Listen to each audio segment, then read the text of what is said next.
panel discussion of CIOs led by Di from our board. And so Di, what I'm going to do here is ask the rest of the board members, if you're not currently speaking, if you can actually turn off your video, and then Di will take it from here. Thanks, Brad. Thanks, Jason. Thanks, Jason. Hello, everybody. If you don't know who I am already, I am the owner of DKKD Staffing, and I've been in the business for about 20 years, and I have the privilege of working with CIOs and the leaders of companies to help build their IT teams. And not everybody has that opportunity. So hopefully today our webinar is going to give everybody a little insight from the CIO level, their perspectives, and from different industries.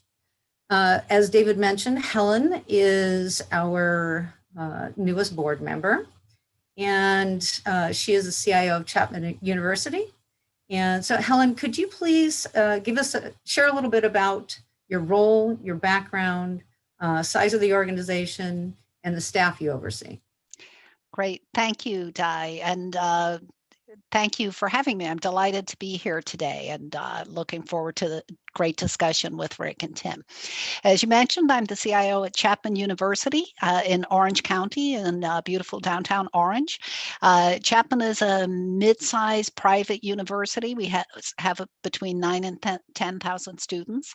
We're comprehensive, but we're probably best known, I think, for our film school, which is very highly ranked.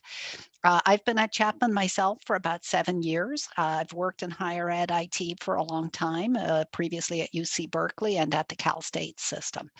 I oversee the IT function for the organization, have a staff of about 80. We provide support for all of the infrastructure, all of the enterprise systems, classroom support, supporting technology in the classroom and for teaching.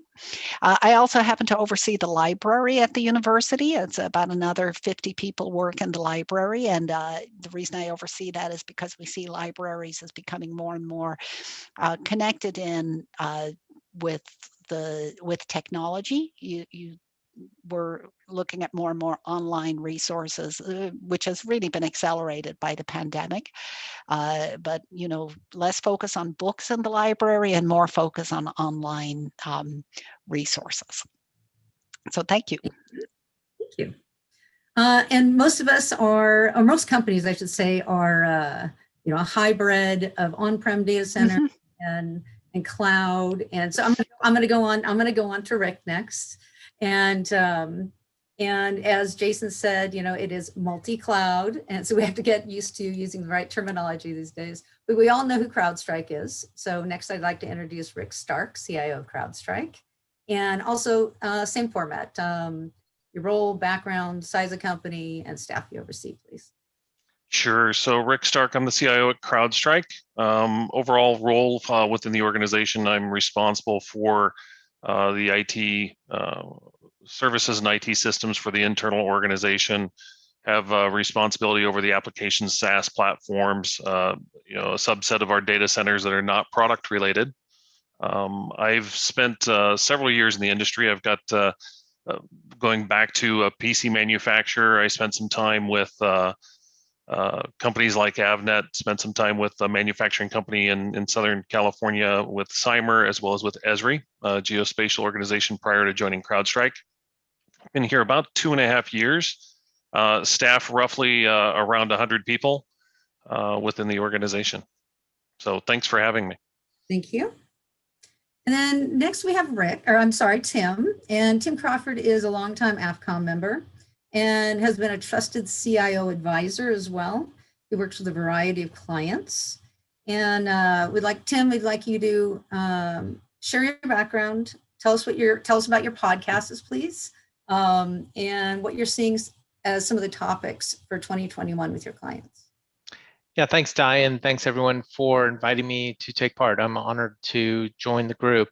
Just a little background. So I'm actually a former CIO, having served as CIO or IT leader and IT executive for a number of different companies.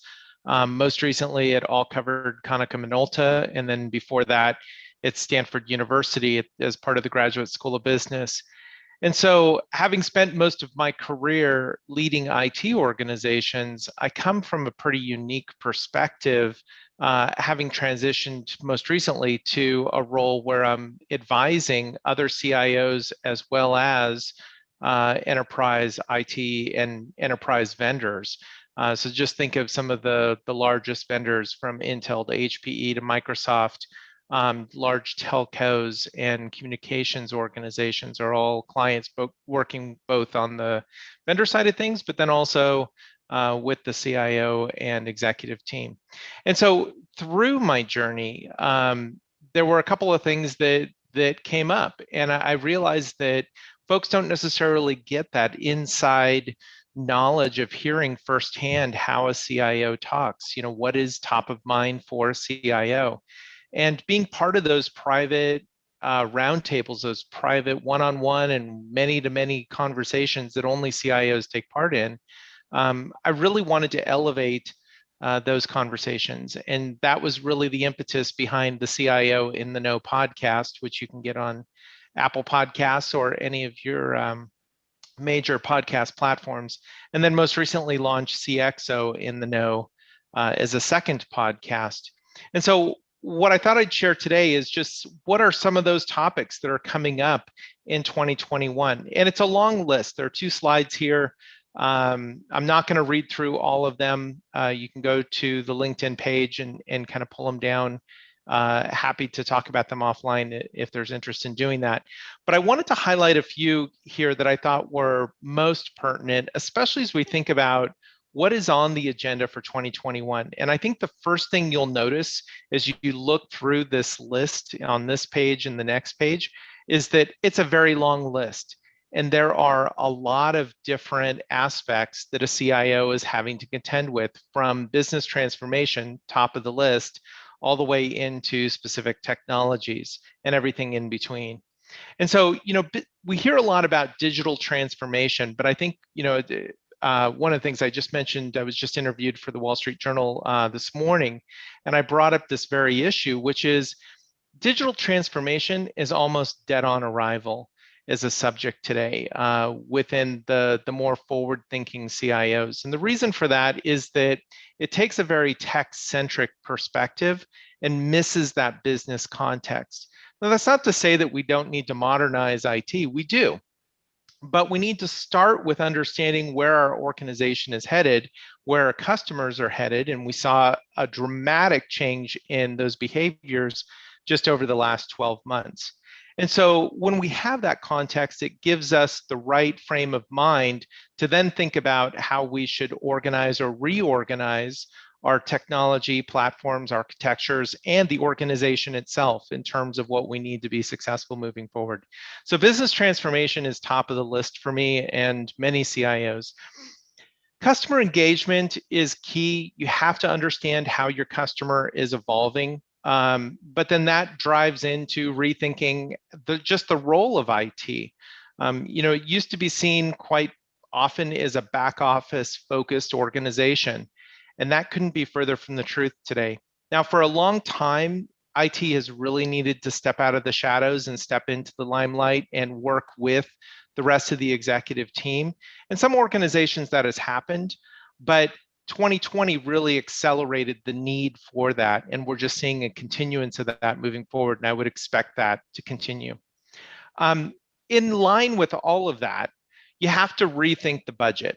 You know, I wrote a post on my blog at AVOA.com talking about the CIO playbook for 2021. And one of the things that organizations are trying to do is cash preservation.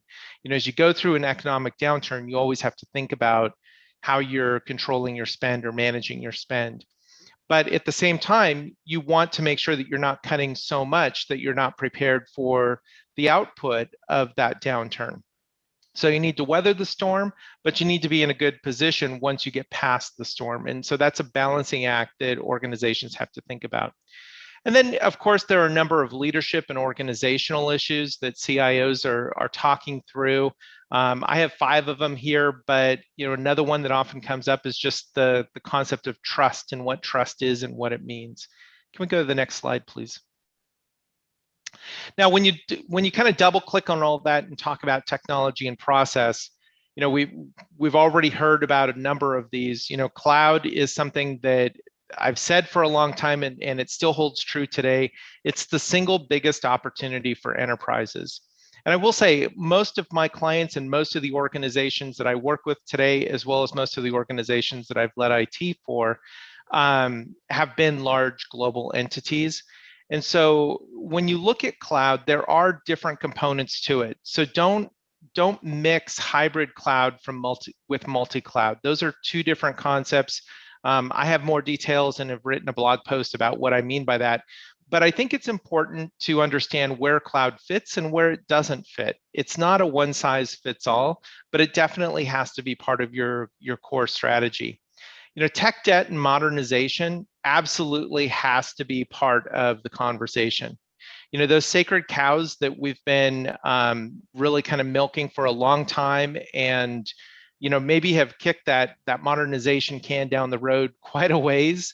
Well, guess what? It's time to really have a heart-to-heart conversation and understand what makes sense to modernize now versus in the future. And now is a great time for folks to evolve and modernize because you have the lowest risk for your organization. And if you think about that for just a minute, your company has the fewest number of customers, typically on the whole, fewest number of customers. And so therefore, if you were to have something that goes sideways, you're going to impact fewer customers today than say a year from now or 2 years from now.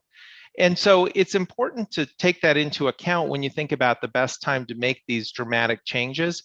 The other reason to do it now is that we're all giving out all passes.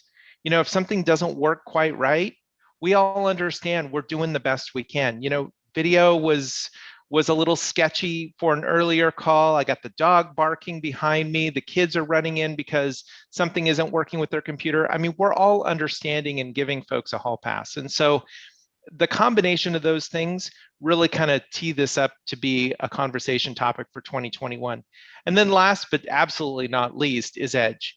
And whether it's the source of data, and I would expect that we'll see more data generated at the edge than anywhere else, and understanding that continuum from edge to cloud. And don't think of it as there's edge and there's cloud. There's a whole continuum of different services and platforms that are along that continuum. And you can see here, there are a number of other subjects in this list that are top of mind for CIOs, which we won't have time to get into, but it's important to think about how these come into each of your conversations as you go forward. So Di, I'll turn it back to you.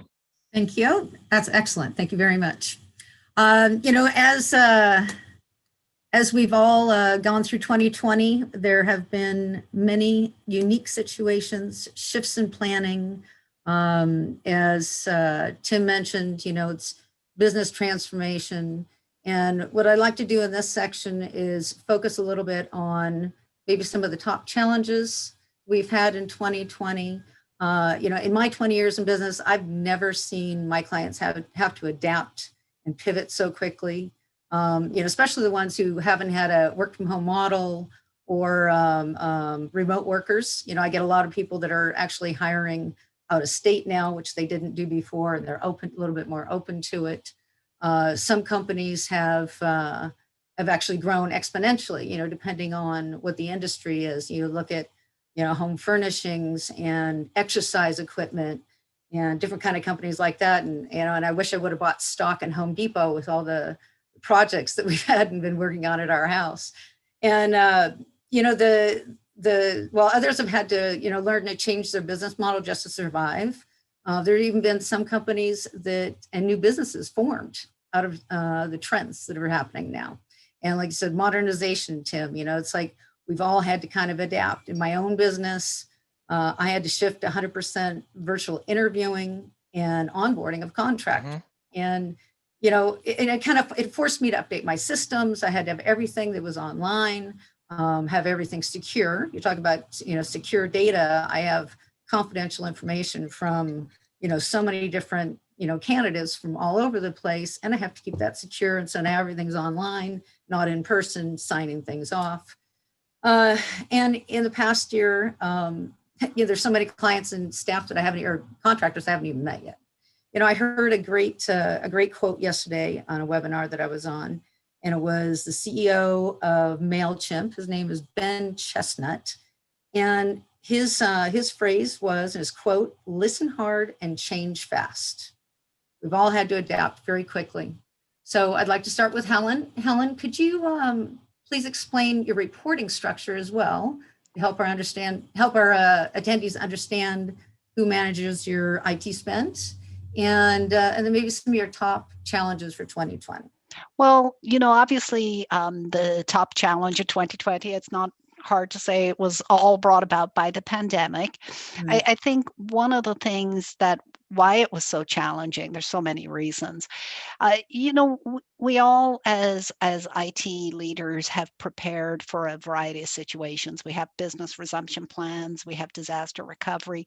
But when I think about pre-pandemic, when I would do an exercise, it was all about, a cybersecurity attack or preparing for maybe an earthquake, and I know in different parts of the country for a weather event, not for a pandemic. So it was so different to what we prepared for. The good news, I think, is that some of the work that we did in our disaster recovery planning and our business resumption planning, putting in good infrastructure for those other situations, we were able to leverage that in this situation. I think also the lack of predictability.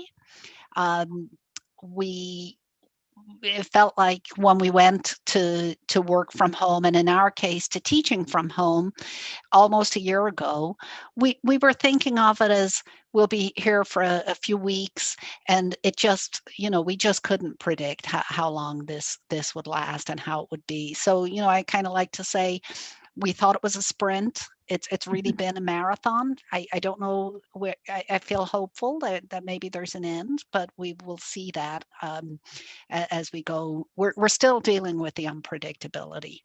Obviously the financial fallout from the pandemic has hit universities pretty hard. I'm sure you've read a fair amount about that.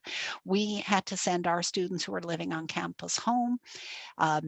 We have not been able to, we do have some students living in our residence halls, but as well as teaching remotely and working remotely, we have a completely different model for where our students are right now. So even things like all of our classes are scheduled in Pacific time, but now we have students who are on the other side of the world. So is it the same? How do we adjust for that model? Was there anything in particular that you learned about yourself and maybe your staff along the process?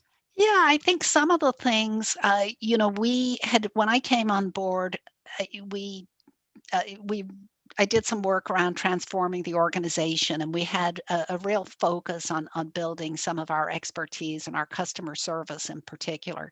And that has really helped us through this pandemic. Every day, Tim mentioned it in his comments, it used to be that the CIO and IT is not, at the table. I feel like we were relatively lucky here. I report to the president, and, I feel like our IT voice is heard, but it's even more so in the pandemic because everything is depending on us to deliver. So that great customer service that my team had put in place pre-pandemic has really helped us. I hear from our leaders, our faculty every day. I'm actually in the office today, and a faculty member walked by and had to come in and tell me how great a job my organization does, which is true. I'm really proud of them. So the great customer service, I learned that's there, it's deep. The resilience of people, I think, is something that I've learned how resilient people are. But I am concerned as we get into 2021 about the sense of isolation that people have in the workforce. And so for us in IT, we're taking care of people who are isolated, but we also, I think, have to worry about taking care of our own emotional needs in this state of isolation. The fact that you report to the president, do you feel like you have a better ear? I do. I do, and it's been like that for me for a long time. I feel that I've been at the table. So one of the ways that worked for us is as we were thinking about remote teaching, and Chapman is not a university that has prioritized remote teaching. We have we're a high price point university, right? Students come to us because they want to have relationships with faculty. They want the personalized experience. Our faculty to student rate is very low. So our students value being in the classroom with a small group of people. And we needed to try to replicate that experience, which you really can't do, but to do our best to replicate that experience in a remote fashion. So one of the things that my relationship with the president and my relationship with our chief operating officer, I think, helped with is we really needed to do some serious investment in the classroom so that faculty, even if students aren't here, can be in our classrooms using great technology to build that same kind of personalized experience that students have. So I was able to get that investment and do that work during the summer. And so that was very helpful for us. Excellent. Rick, same thing. Yeah, I think who you report to, so that we know who you have to talk your budgets to and plans. Yeah, so in essence, I think the CIO really reports to everybody in the organization, at least at CrowdStrike. I have multifaceted levels of people that we work with on varying levels, but from a traditional perspective, I report into our COO. From an organization perspective, we didn't see as much of a struggle as many saw because of the fact that pre-COVID, 70% of our organization was already remote. So for us, it's a very small sense of workforce. I would say some of the challenge we faced with that was early throughout the year was probably more in the supply chain aspect. So as we started to see impacts of COVID in China and shutting down factories and manufacturing, the ability for us to get systems deployed out to those end users and get them from the manufacturers became more challenging and more difficult.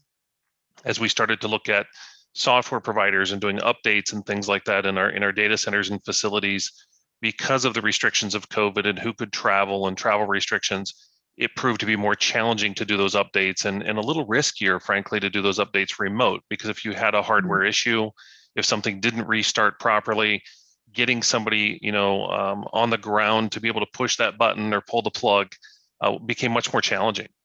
And that was some of the things I think that we faced early on. As we progressed through the year, I think it became a little more business as normal. I would say, Helen was spot on in looking at, we also thought this is going to be a sprint. We're going to come into this, maybe 6 months into this process, we'll be back in 6 months being that sprint. We continued to extend when people would get back to an office. And, frankly, for us, we're still 100% remote with the hope to return to offices in the May timeframe. But as the year progressed and we started to work through that, we saw higher levels of where we started to send what we call like a home package. So our budget being impacted by sending the monitor, the keyboard, the mouse, all those things that would normally be for folks in an office, in those office locations, having to order those versus being able to go to the office and pull that inventory and ship it to people. Right. So some budgetary impact there. I think, the other piece that hit us, obviously late in the year and really pushed a high demand on the business and being in cyber, everybody's familiar with the SolarWinds, incident and what's happening and what's been in the news for that. And that's been a heavy impact for us. It's obviously, we're working with a number of companies and a number of organizations to help work through the process and helping secure their enterprise. And I would say a number of customers that we have today, we're also looking at how do I extend that perimeter? How do I look at extending the security out to that endpoint? Because I now have people that are working from home. In many cases, much like us, I can't get them a system in their hands that is from my IT department. Right. So I'm asking them to work on their home system. I'm asking them to work on their laptop, their phone, in some cases their iPad. How do I secure that iPad? How do I set up the right security to ensure my enterprise perimeter is extended? That drove a lot of change in what we did and, a lot in how we reacted to the customer base, including implementation of new products that we pushed out in a short time frame to try and adjust to that demand. So, I think how quickly we made that adjustment was good. I think, to your comments on lessons learned and what we learned about ourselves, I would come back to always taking advantage as a CIO, always take advantage of that emergency, right? We're in a critical time. We're seeing a lot of critical things happen. As CIOs, we now have the opportunity to work more closely with the executive teams, with the business staff, where we didn't have perhaps the strongest relationships. There's a lot more reliance on IT now, and a lot more work and a lot more interaction that's happening with the business units that frankly was hard to get before. In some cases, you were viewed as a service organization. And now I would say, myself, many of my peers, and probably those on the phone today as well, are seeing that higher demand where there's a lot more relationship building that's occurring because of the pandemic and because of the issues that are occurring out there. So, we're seeing some of that growth. We're seeing where we have some opportunities and really working on how we develop those relationships and continue to keep them active. Have you had any challenges with either retaining staff or, having the system and everything actually managed remotely, or is it actually kind of becoming the norm? Yeah, part of my challenge, Di, is now everybody's a competitor. So, we went out and initially we were hiring based on where people were. So we didn't look at let's hire you, and say, because you're in Florida or because you're in California, because we want you close to an office. We weren't taking that approach. We were taking the approach of hiring people based on their talent, based on their skills, and based on their potential and growth potential. And with the remote capabilities now in other organizations, I would say we have more competition to go out and hire those people. So, we were able to do that in many cases because we could get people from varying locations, varying regions around the globe that had great skills, but you know what? I don't want to relocate to go work for this company in the Valley. Right. I don't want to spend that kind of money to work in the Valley. I want to stay in Austin, Texas, or I want to stay in Kansas City, Missouri. And, that gave us a little bit of a leg up. I would say, have we seen a retention issue? No. Actually we're growing, to the point where we're almost doubling year on year from a company standpoint. We're seeing rapid growth. I would say the pace of that, probably the number one thing that I think we're experiencing more of is things like Zoom burnout. To that point of people do like to have those lunchroom, lunch cooler conversations, missing the social interactions that many could do. Getting people together, even though we were remote, we still would pull people together once a quarter, once a month in some locations, get people together, have them converse, get them in, a conference room for a day to do planning, things of that nature. That social interaction, regardless of what people say, it's much different in person than what you're going to get in a Zoom call. And I think we've seen some fallout from that. We have gone and pushed extra days. So, we kind of do surprise days on a quarterly basis to say, hey, Zoom break, everybody's got Friday off, go out and enjoy the day and step away from the stress. And that's generally as we start to see the buildup of frustration from, folks just seeing the burnout. It's I'm sure everybody's seeing the same or seeing similar experience. What I'm hearing from some of the other executive webinars that I'm on, they have platforms that some of them are anonymous, where the employees can actually submit suggestions, right? What are they saying that they like? What are they, some suggestions for changes going forward? And have either of you, we'll start with Rick, have you implemented anything like that within your company to kind of poll your employees and your staff? We do. We have a normal feedback process that people can submit, anonymous recommendations or anonymous, comments. And that's part of where those, free days off came from. Right. In addition, things that we've done to help motivate the staff is, like my Zoom background here, these were competitions for people to say, hey, let's keep life interesting, create a Zoom background. And we put that to work. We've done the happy hours. People have made those recommendations to say, we'd really like to do a Zoom happy hour. We can't get everybody together in a location. We'd like to do this. And many of these things have caught on. Many of these things are expressed in our all hands. George Kurtz coming in and leading our all hands and talking through this. He's a huge proponent of what we term work-life integration. And the work from anywhere culture that we've kind of developed as an organization is very much one where we want to have that feedback from our staff. We want to have the feedback from our employees, and we really provide them with multiple avenues to be able to do that. Helen, how about you? Well, we haven't implemented kind of an anonymous feedback loop. Generally, getting feedback from faculty and staff and students at a university is not hard. People feel very, very comfortable with sharing their perspective with the administration.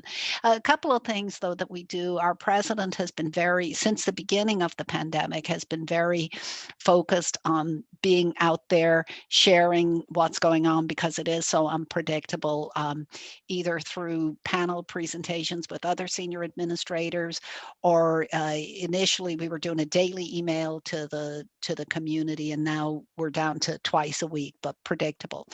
Internally within my organization, we have a weekly all hands informal sort of check-in where I take questions or I seek questions and I share information back with the IT organization, so that people, I thought that maybe we could move that to twice a week, and I reached out and said, how about, and people were, no, we want that connection with you. All right. And so those are the kinds of things that we've been doing. All right. I'm kind of looking at the time, Jason. So yeah, that's what I was going to say. So normally we would have been in our Q&A by now. Q&A. Yeah. But I do know that you have another slide to get to as far as the opportunities. I right? do. So I'd rather you probably take the opportunities. And if we have some time in 5 minutes remaining, because I do know some of our CIOs have hard stops at 3. Right. And so what I'd like to do real quickly, Tim, I'm going to jump to you. Just very quickly, what are the biggest challenges? I mean, you kind of went over it with your slides, but 2021, where are you seeing the biggest opportunities for your clients?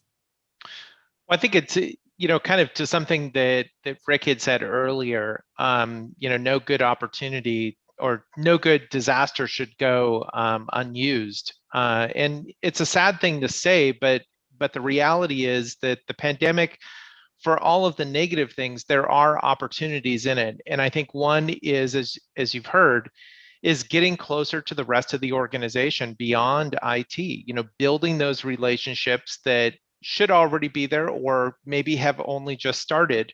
Right. I think trying to figure out what the return to work environment looks like. Staffing and retention is going to be a significant issue going forward. As Rick mentioned, you've got now the world is your pool of candidates. There are candidates from around the world that are willing to work outside of their normal time zone just to take an opportunity with organizations. So I think thinking about the people, thinking about your strategies, but most important, start with that business context that I talked about. Start with that business transformation, understanding how your customers are changing. That will then drive the business operations and how IT kind of fits in, regardless of the industry you're in. Those are the big things that I'm seeing. Don't rest on your laurels. Don't assume that we're going to go back to a pre-pandemic scenario of what things look like in 2019. That's not going to be the case. We're moving to the next normal. And the next normal, by the way, is not going to be the only normal. We will go through several phases over the next few years. And I think that just speaks to we've got to be fast on our feet and remain flexible. Yeah. Helen, I've heard many clients say that they've become more organized based on what happened in 2020. And, business processes a little bit more efficient and timely because you have to be ready for Zoom calls and everything else. So for you, how has 2020 positively impacted 2021? What do you see for the next year, possibly, because we're still not sure? Yeah, I think it's still unfolding for us. I would say some of the tools that collaborative tools, for example, that we've had in place have become much more heavily used. And so we've made ourselves more efficient by taking advantage of some of the tools that we've placed out there. I remember pre-pandemic, we implemented Microsoft Teams, and Teams or Slack, same difference in my opinion. But and I remember saying to somebody, so how are we going to get people across the university to use that? And I guess you just have a pandemic and people will start to use it. So it's so we were able to really leverage some of the tools we put in place. When I think about the future, I agree with what Tim said. I don't think we're going back to what it used to be, but I would encourage people to be really intentional about what they kind of keep from the pandemic. So at the university, from a teaching perspective, we are really evaluating what worked, and not just kind of going on, well, not being formal, being pretty formal about it, going through a process to evaluate what worked for students, hearing back from students, and pushing that into our plans for the future. But I totally agree with Tim about a couple of things. I think there's going to be some iterations of the next normal. It's not going to be, we're all back.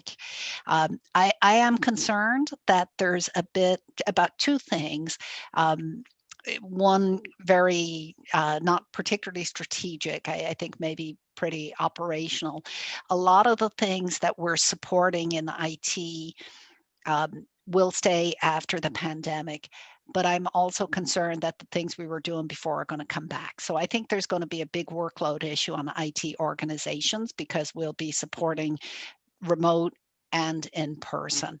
I'm also concerned that organizations, because people are so tired of this, the Zoom burnout and so forth, I'm concerned there's going to be a bit of a backlash and a real a danger that people will backslide into trying to go back to what it used to be, because I think people are really burned out with this. So I think we have to watch out for that too. And Rick, how about you? I think key factors for us as we move forward, we're cybersecurity. So, from our perspective, security first is really a driving initiative. And I think security in the supply chain is going to be a big focus for 2021, starting to look at how you're looking at your supply chain, verifying your supply chain, and ensuring that you've got the right platforms, especially as you start to look at this more shift to SaaS solutions, whether it's SaaS, IaaS, whatever it may be, cloud, cloud services, those pieces. Really, the assurance that you've got security in your supply chain, I think, is going to be front and center for us. Speed is a big thing for us. I think speed of delivery, speed of turning things around, in light of the pandemic and things that have been happening, I think you're going to see a higher level and a higher push for automation. So things like RPA, virtual support assistants, those pieces have to come to light in order for us to be able to adjust and keep moving forward. We use a mantra here that comes from George a little bit. We drive with both feet on the gas pedal, and I would say, my experience with CrowdStrike is we don't even have a brake in the car. So it's one of those things we're trying to push and really drive as we move forward to continue the acceleration. And it's really bringing those tools. The people are there to help support that. But if you keep the people focused on the items they need to focus on, and you can leverage automation or other tool sets to do the work that you don't really need to have the resources focused on, you're going to drive a higher level of efficiency. You're going to be able to go faster. Yeah, it definitely, it'll bring me back to that quote of listen hard, change fast, because that's not only applicable to your customer base, but your staff as well, and your employees, right? So you want to keep the business model moving forward and retain your staff and keep them happy, but also move the business forward depending on what the environment is at the time. I think all of our customers will demand that, whether it's the students at the university or others. I think the customer base is going to look for that. So. Yep, absolutely. We did have one question. We have about 3 minutes left before some people turn to a pumpkin here. But we did have one question that one of our attendees had asked that Tim had addressed, but I thought maybe you can actually address it for everybody else as well. But the term edge cloud, right? What does it mean? And maybe Tim, you can take that one. Yeah. So, kind of that term does get somewhat bandied about, and, cloud-like services have been moving more toward the edge along that continuum for some period of time, right? We see this playing out in private cloud services. We see it playing out where cloud-like services or services that are provided in a cloud-like fashion are being moved all the way to the edge. A great example of this is when you look at something like AWS Wavelength, moving AWS services all the way to the base of the cell tower. You start to see this movement of a cloud-like service to the edge. And then when you start to build the applications on top of it, you don't necessarily have to ride your application and the consequent data all the way back to a central cloud service. You can do processing along the way. And we see this happening in a number of different industries, from manufacturing to financial services to healthcare. So expect more of that. I think the other thing to keep in mind is this is not a binary environment. It will be in flex for the foreseeable future. And I think we can expect to see the definitions also kind of follow that path. Well, thank you very much. I'd like to thank our panelists, Helen, Rick, and Tim, and Di. Great job moderating the panel discussion. We're out of time here. It really is the end of the hour, and I appreciate all of your help, all of your thought leadership. And until the next time, we're going to sign off and let everybody get back to their day. Thank you so much. Thank you. Thank you. Everybody. Great day, everybody. Stay safe. Thanks, everybody. Thank you. Thank you.